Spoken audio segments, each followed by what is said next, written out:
despite my proclivity to feel guilt, which is quite substantive, and despite my temperamental unwillingness to engage in conflict, not only do I not see what I did wrong, I think what I've done on the public communication front is my responsibility as a clinician to tell the truth about what I see, so we'll make it public.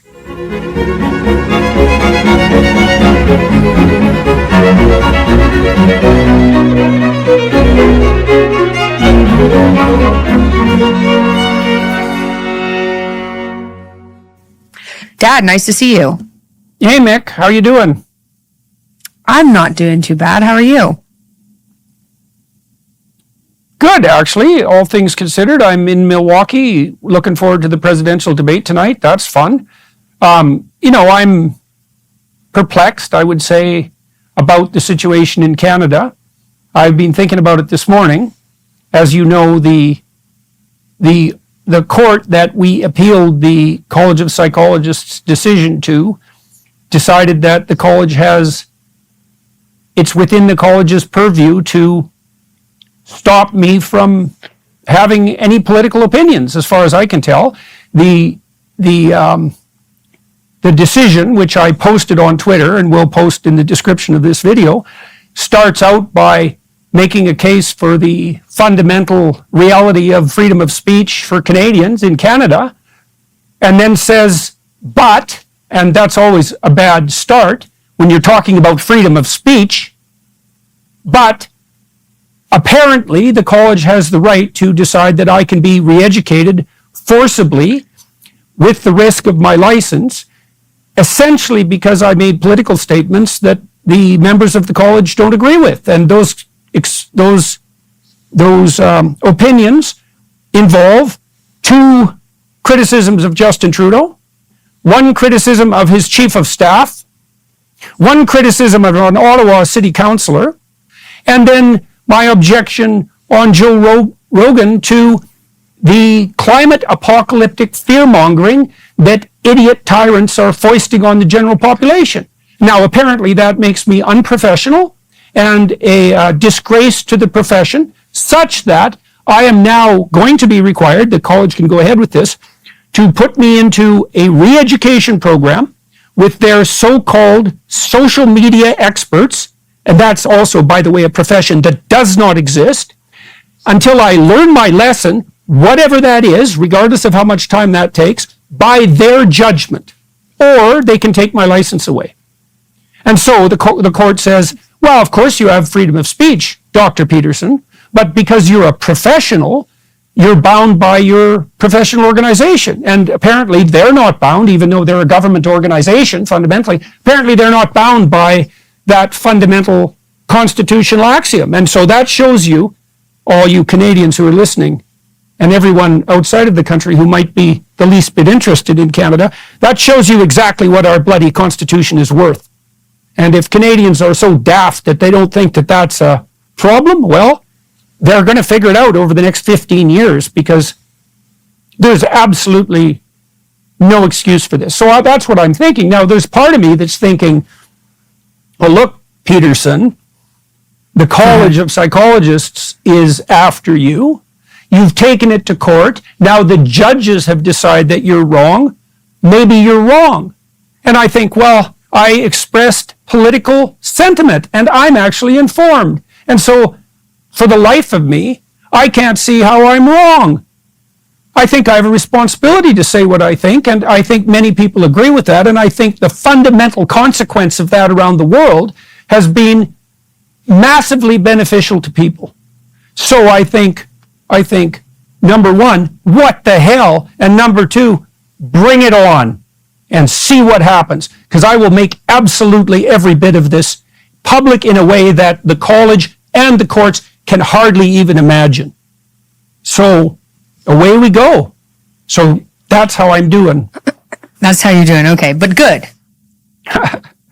Yeah, but good. I mean, look, the court decision was worse than I thought it would be. I was already pessimistic. I figured the court would take the coward's way out and basically upbraid the college for procedural inadequacy, because one of the things the college did, which is just beyond comprehension as far as I'm concerned, is pursue these complaints that were put forward by people distributed all over the world, who then claimed in writing falsely to be my clients, when in fact they were never my clients. And not only were they not my clients, they had nothing to do with anyone who was ever a client of mine.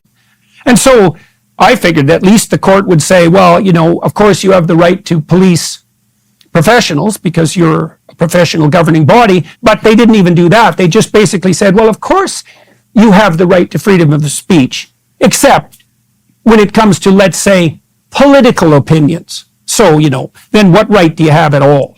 And, it's terrible, Michaela, because I know perfectly well from talking to many physicians in particular, but also lawyers and psychologists, that no one in Canada, arguably, and this is also extremely strange, it's surreal, there's no one in Canada except me that's actually in a position to fight this, because it's hyper expensive, and I don't know if my insurance will cover it. It's hyper expensive. It's stressful, it's complex, it's time consuming. It could involve the suspension of my license. And there's not really anything that can be done to me that's a threat. I'm not serving as a clinician. I don't have a practice anymore because that became impossible, even though I love doing it. And I'm also not very happy about that. So I'm like the person who can do this. And Canadians have no idea to what degree professionals in Canada are now required not to say what they think or to lie outright. So, for example, therapists are required by law to lie about, let's say, the gender identity of minors.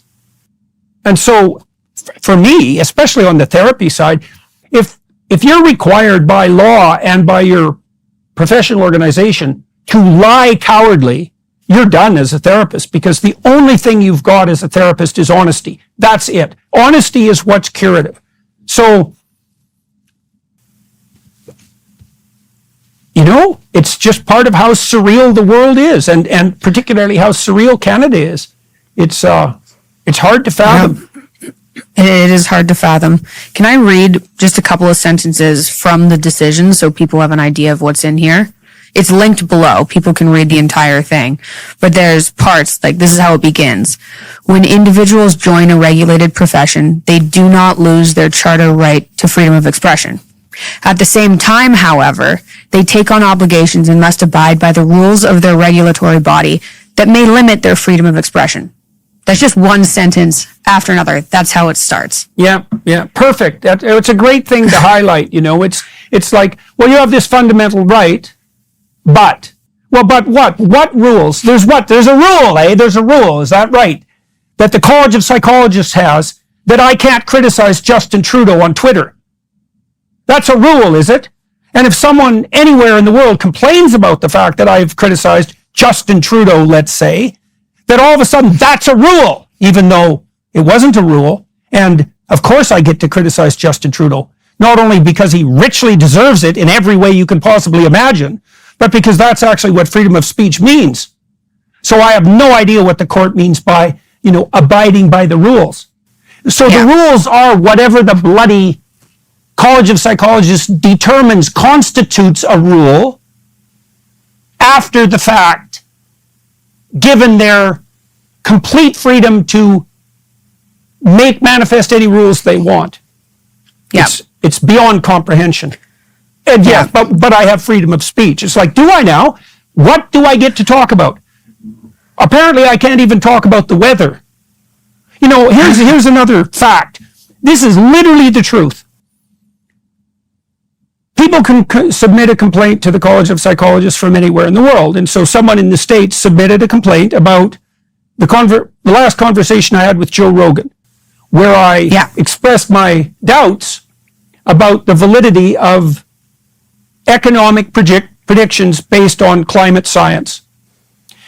The complainant submitted the entire transcript right? Yeah. A 3-hour conversation as evidence of my unprofessional behavior. And the college, which did not have to pursue that complaint, went forward with it. So like, okay, I talked to Joe for 3 hours.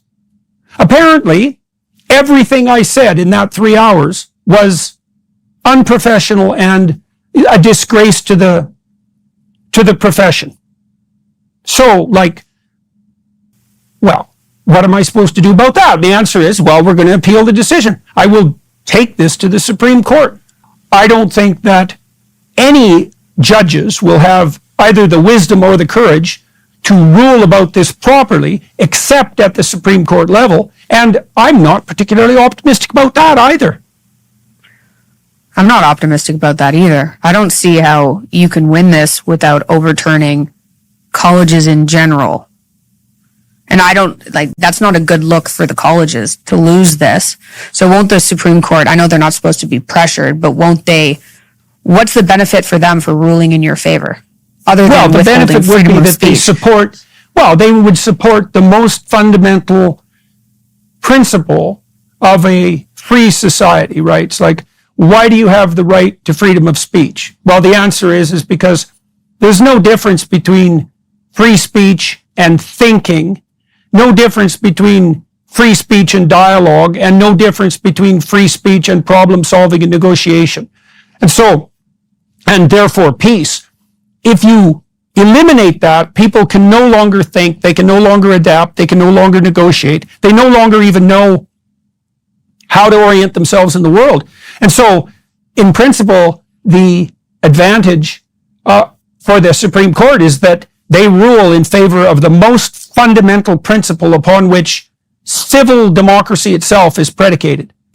Now, I don't think we have the right to free speech in Canada. I think this decision today demonstrates that obviously. I saw the same thing with the Law Society in Canada. Partly was why I'm not surprised at this ruling. I've been through this before, and I see that Canada's walked down that idiot path for at least 30 years. So our country is in, well, this is where I start to get doubtful. It's like either I'm wrong or the country is in trouble. Now, to tell you the truth, I would rather be wrong. But I've thought it through. It's like, okay, what did I do exactly? None of my clients complained. That has nothing to do with this. And I expressed my political opinions, which I have a right to do, which I believe were correct. I think that, and Canadians agree with this now. The last poll indicated that Canadians believe that Justin Trudeau is the worst prime minister we've ever had. Well, that was sort of my point a year ago, you know? And so, if I can't say that, and yet a majority of Canadians believe it to be true, and believe me, a lot more of them are going to believe that. A lot more are going to believe that in the relatively near future. In what sense do I have anything even approximating freedom of speech? And if I can't have that opinion, and therefore, in principle, no one can, then what do we do when we're stuck with a prime minister, let's say, who everyone has decided is the worst prime minister the country's ever had? Well, Move. Run, if you can. well, this is another reason, you know, why I'm in a position that I can fight this, because the worst thing that could happen is the college can take away my license. Now, I already know that if my license gets taken away, there are other jurisdictions that will grant me a license the next day. And, you know, there's a real comedic element to that, because I could lose my license in Ontario and instantly be licensed in at least 3 other jurisdictions. And so that's not going to look very good with regard to the Ontario College of Psychologists. Well, it's like they got rid of you. Well, and fair enough, and if that's what they want. I mean, the other problem that the college is going to face is that, and I don't know exactly what they're going to make of this, but all the people who are involved in this prosecution are going to find very soon that this will eat their life.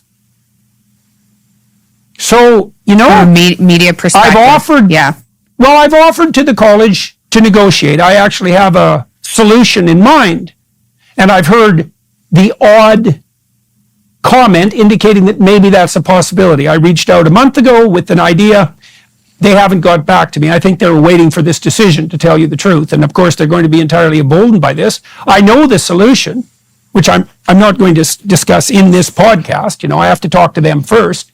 I have a reasonable solution. But, and I also know, or think I know, you might ask, well, why is the college doing this?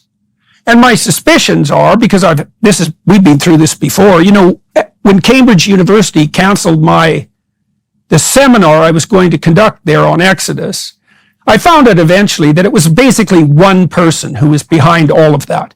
There were two more that were associated with that person who are pushing the college to go after me for whatever the hell their reasons are. Maybe they disagree with my political opinions, particularly on the trans front. And that was the tweet, I think, that really probably initiated all this, right? I tweeted about Elliot Page. And so I'm perfectly happy that I tweeted that particular tweet. And I also think in 5 years, nobody will admit that they were ever in favor of any of this, right? This is far worse than the lobotomies of the 1930s. This is inexcusable. I read one poor kid today on Twitter, detransitioner, was decrying his castration. Fancy that. And pointing out, for example, that, he's a young guy. He has no sexual drive whatsoever. And he said, well, what am I going to do? What have I lost? I can't believe I was so stupid as to have gone through with this. It's like, fair enough, kid. You probably should have woken up. But the people who facilitated that transformation, your therapists and your surgeons, what happened to do no harm? Yeah, right. I should also point out, just so everyone is aware of this, surgeons are much more likely to be psychopathic than people in the typical profession. That's a well-documented phenomenon in the psychological literature. Now, it's not only surgeons, obviously. You see that in other professions as well. But if you happen to be sadistic and psychopathic, a profession that allows you to cut people up, and you think, well, there are no people like that. It's like, well, I think they just arrested some nurse in the UK for killing a bunch of babies in her psychopathic and sadistic manner. And so if you don't think there are people like that, you're naive beyond belief, and you better bloody well pray that you never meet anyone like that, because they're looking for someone just as naive as you to have their way with. There are countries now that have outlawed surgery for minors, transgender surgeries for minors. Like I believe Sweden has. They didn't exactly outlaw it. I got corrected on that claim by Community Notes on Twitter. Well, what happened was they've restricted surgery to minors to clinical trials, which is, it's a detail. They backtracked. There's no doubt Denmark, France, Sweden, the UK, Holland, the Netherlands, which is particularly relevant because that's where this gender-affirming surgical idiocy first made itself manifest. The Europeans have woken up to the fact that, well, you know what? Turns out that there's no evidence that sterilizing young people and cutting off their breasts makes them happier. Isn't that a shock? Yep. I think this is going to this is an argument that has to be had right now, and there's going to be such pushback from people who have gone through these surgeries starting now. It's already happening. Yeah. You had some more things to read from the decision. Yeah. Well, there are a couple of other, I don't know if they're funny, but there are a couple of other parts. Just to clarify what's going on, is that this decision that they've come to ordered Dr. Peterson, as a registered member of the college, to complete a specified continuing education or remedial program, a SCRP, regarding professionalism in public statements. The order is not disciplinary. It clarifies that here, and does not prevent. That's good, right? It's not a punishment. You just have to pay for things you don't want to do. Yeah. Right. I have to pay for things I don't want to do. It's also not specified, so that what's specified is that I have to be retrained. What's specified in the specification is that I have to be retrained, regardless of how long that takes, until the people who are responsible for the retraining have decided that I've learned my lesson, right? So don't tell me that's specified, and don't bloody well lie, you pikers, and tell me that that's not disciplinary. How pathetic can you get? It's like, if you're going to come after me, why don't you bloody well admit that you're disciplining me, which is absolutely 100% obvious, especially because you're also claiming that I deserve to be disciplined. You know, it's like claiming you're in favor of freedom of speech and then telling me that, well, except that, you know, you're a professional. And of course, we wouldn't want professionals to be able to, you know, tell the truth or say what they think, because everyone wants their professionals to lie to them, because that's how you get the best advice and guidance, obviously. Yeah. I think what shocks me about this is you are basically being brought to task over the Joe Rogan podcast, one of the Joe Rogan podcasts, which is insane, and over political tweets. Like it says right here, a tweet on February 19th in which Dr. Peterson commented that an Ottawa city councillor was an appalling self-righteous moralizing thing. An appalling self-righteous moralizing thing. Yeah, well, I used thing because I didn't want to get in trouble on the pronoun front. Oh, well, I don't think that panned out well. Well, we'll see. And so far, it's caused a certain amount of trouble. Okay, so there was the Ottawa City Councillor. Yeah, what other? Tweet on January 2nd in which Dr. Peterson responded to an individual who expressed concern over overpopulation. That's how it's worded. And your response was, you're free to leave at any point. The person actually said, just so we get this right, that there were too many people on the planet. Now, I'm not very happy with that statement at all, because I listen to what people say. And when people say, well, there should only be 500 million people on the planet because that's what the planet can sustain, I think, what do you plan to do with the other 7,500,000,000? They're inconvenient, are they? And what do you think they should be dispensed with? Just exactly what the hell are you saying? And if you think that there are too many people, well, what makes you so sure that you're not one of them, especially if you're the one that's concerned about it? You know, if the lifeboat is too crowded to float, maybe the morally appropriate thing to do is jump off, right? To save everybody else. Not to pretend that, well, who is it? Is it the Africans who don't get to have fossil fuels, for example? Is it people all over the world, the poor people who are multiplying so rapidly they're devouring the planet's resources? Should they all go? Yeah. And so I have absolutely no qualms whatsoever about calling someone out on it, especially when I'm doing it obviously ironically. Now, they actually said, the bloody college said, the complaint was I was counseling to suicide. Okay, Now really, who is stupid enough to think that? Well, obviously, the Canadian College of Psychologists and the Canadian courts. So there's another one that kind of goes along with that, where you're clearly joking, and this is what they say. So this is from the Joe Rogan podcast. Speaking about air pollution and child deaths, Dr. Peterson said, "It's just poor children, and the world has too many people on it anyways," which is clearly sarcasm. That's in there, though. Yeah. Well, that's, and those are so just so everybody's watching and listening knows. So, you know, someone can take out a complaint by going and filling out a form at the Ontario College of Psychologists website. So if anybody out there is inclined to complain some more, just go ahead and do it. But the college doesn't have to pursue those complaints because they can define them as vexatious and just troublemaking, right? So it isn't even only that members of the public, the millions of people that I'm communicating with, let's say, are prone to complain, but that the college itself decided that that was sufficient grounds to threaten my license and to force me into re-education. Of course, they're not doing it for disciplinary reasons. It's like, what the? I don't even understand what that means.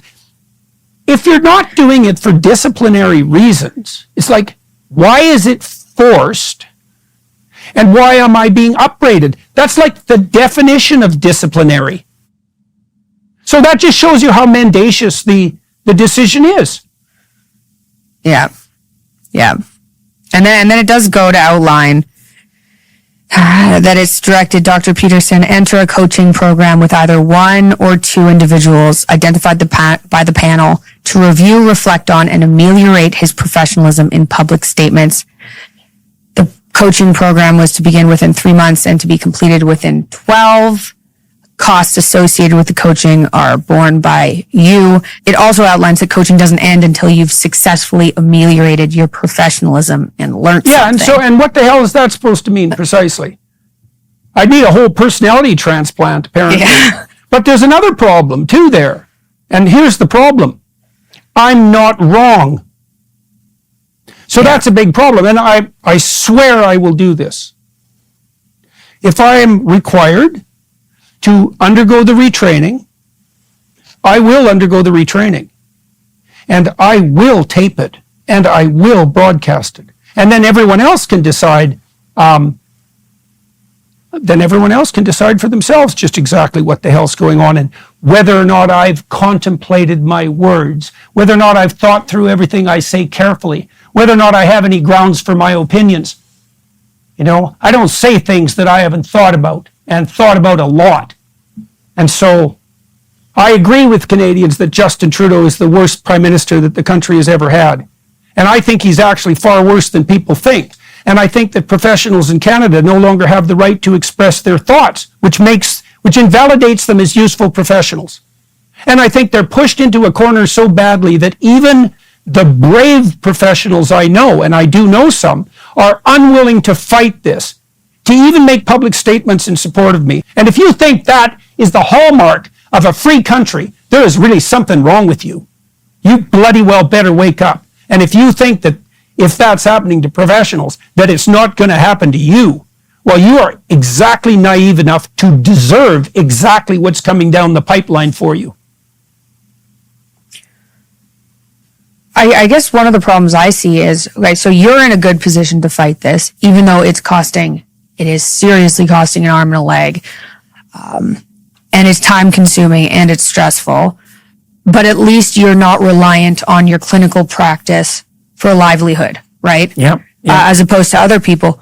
What's the average Canadian supposed to do when they're living in a society like this? Like, how do you fight? Because in my opinion, I honestly don't know if you can win this. I think Canada is crooked and woke very, very deep down.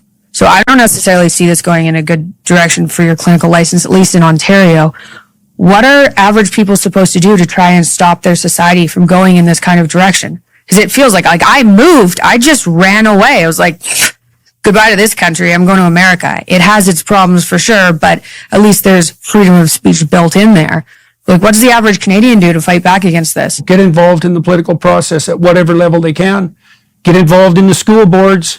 Get involved in the political parties. Get involved in local elections. Volunteer for election. Start differentiating between the false government, state-funded legacy news and actual news, if you can do that, even though that's become impossible in Canada too, because now Canadians can't get news. It's like, look, here's the rule, Mick. This is the rule. All responsibility on the political front abdicated by the average citizen will be taken up by tyrants and used against you. And so you either take responsibility for this, which means to get involved in the political process, or you suffer the consequences. Now, a young person might be thinking, well, what could I do? And I would say, that's actually not a good attitude. And I mean that practically. Because what you will find if you're young, if you go volunteer for a political campaign, let's say, first of all, you're going to learn a lot. You're going to sharpen your political beliefs. You're going to learn how to put an argument forward. And then if you're competent and hardworking, you're going to find that avenues of opportunity open for you on the political front so quickly that you can hardly imagine it. And that's partly because most political organizations are chronically short of help and absolutely chronically short of competent help. And so if you stepped into the political arena, you'd learn to speak more fluently, you'd learn to put your arguments together, you'd learn to be more responsible, you'd take the responsibility onto yourself and strengthen yourself as a consequence, you'd keep the country on the straight and narrow, and you'd keep it free, and all sorts of opportunities would emerge for you. And so that's what you do. Now, people don't do that, and it's partly also because they're taught, the whole system is so corrupt that nothing can be done about it. It's like, well, if that's the case, you're in real trouble. And if it's not the case, take advantage of the opportunity. Get out there. Do something about it. You're a citizen. It means you have some responsibility. If you're a citizen without responsibility, you're headed for slavery. Simple as that. That's how the world works. If you don't stand up for yourself, obviously the people who will exploit you will exploit you. Obviously. So I don't think it is hopeless at all. I think that the fundamental bedrock of our institutions is still solidly enough in place, although it is threatened, that we don't have to walk down this increasingly authoritarian route. And, there's some positive signs. One of them being, for example, that the bloom is off the Trudeau rose.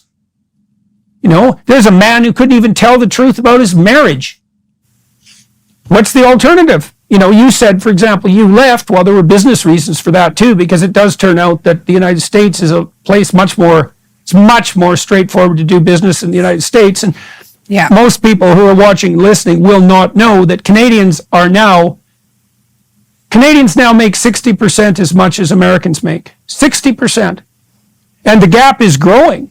And that's a huge difference. We were at parity in the 1970s. It's a catastrophic difference. And Trudeau and his bloody minions, Stephen Guilbeault, prime among them, Guilbeault said today that the days of free and plentiful energy are over. Well, there's no difference between energy and wealth. And there's particularly no difference between energy and wealth for poor people.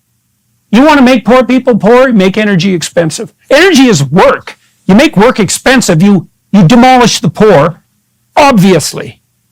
Well, I object to that. That's why I object to the climate fear-mongering apocalyptic lies, because it destroys the poor.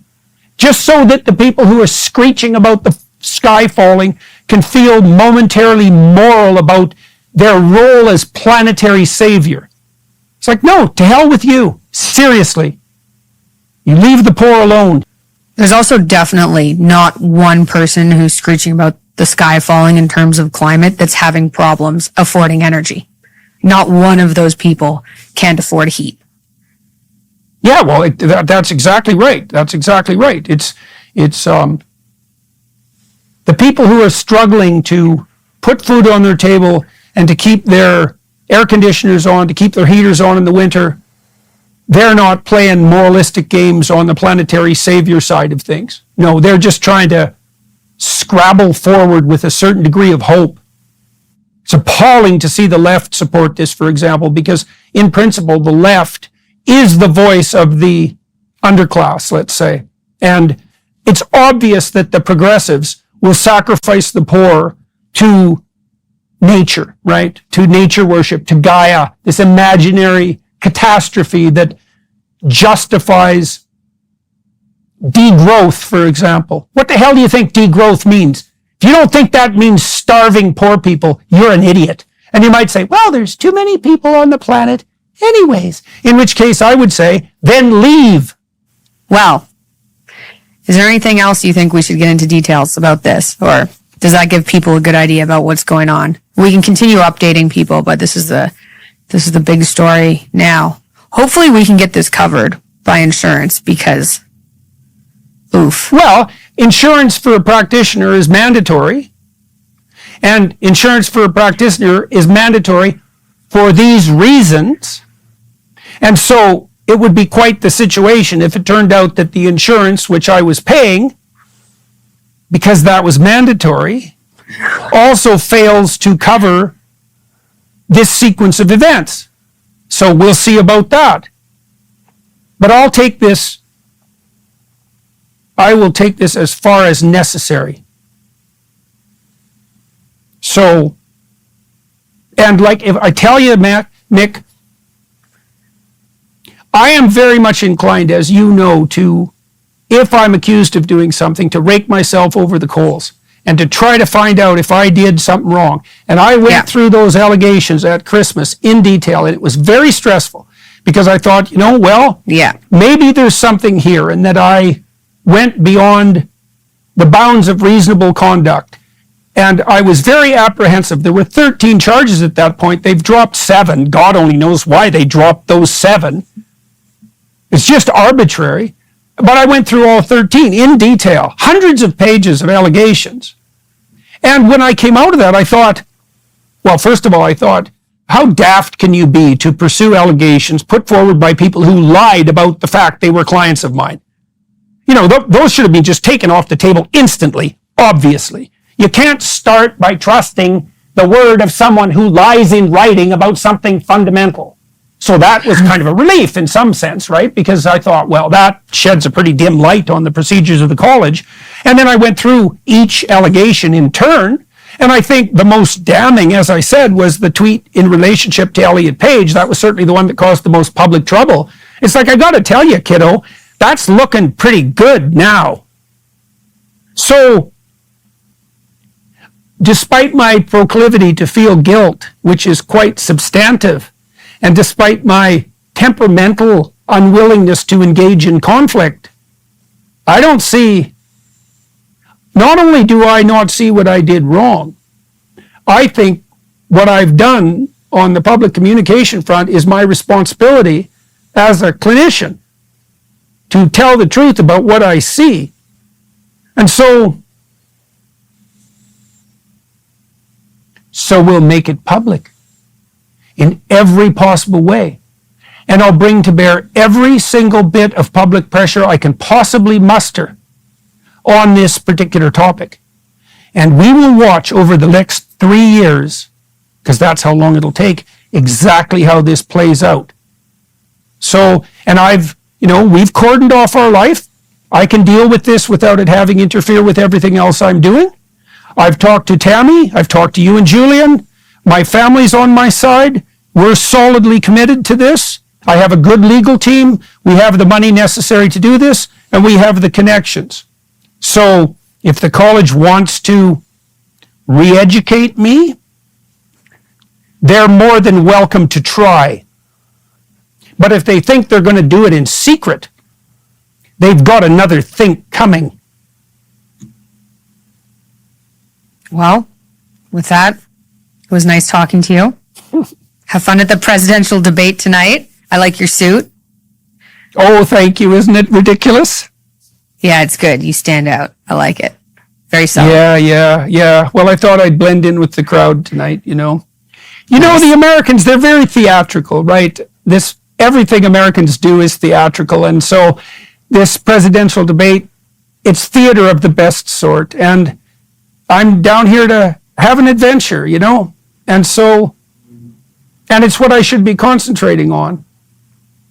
And my writing, But in for a penny, in for a pound.